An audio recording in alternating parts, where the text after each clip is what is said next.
Dako naman tayo sa Manila South Cemetery. Tuloy-tuloy rin ang pagdating ng mga bisita ngayong Undas.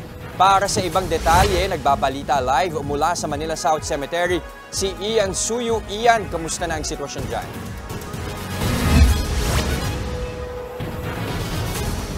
Just sa ngayon, dumadami na yung mga kapatid natin na bumibisita para dalawin ang kanilang mga puntod ng mga mahal nila sa buhay dito sa Manila South Cemetery, dito sa Manila. Kung dati pinagbabawal pumasok yung mga bata na edad 12 pababa, ngayon pinapayagan na sila basta dapat meron silang suot na name tag. Alas 5 pa lang na madaling araw, binuksan na sa publiko itong Manila South Cemetery. Meron ring nakahandang first aid booth sa mga mangangailangan ng paunang lunas. Ang pamilya ni Aling Feli sinulit ang libreng sakay na galing sa Manila LGU para sa mga senior citizen na bumibisita sa sementeryo. Sina Feliciano naman, nagdala ng malaking payong para sa posibleng pag-ulan ngayong araw. Tinatayang aabot sa 600,000 ang mga bibisita ngayong araw. Mas madami yan kumpara sa 200,000 bisita rito noong nakaraang taon.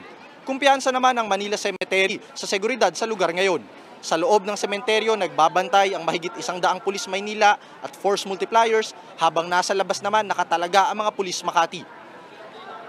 May 2 hagdan rin kung saan nakalagay sa may Metropolitan Avenue at Kalayaan Avenue na bubuksan sa oras na lalo pang dumami ang mga tao.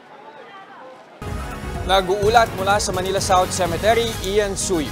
Mga kapatid, Jess De Los Santos po, huwag magpahuli sa mga umaaksyong balita at napapanahong issue sa bansa. Para sa mas malawak na balitaan, mag-subscribe at mag-follow sa social media pages ng News 5.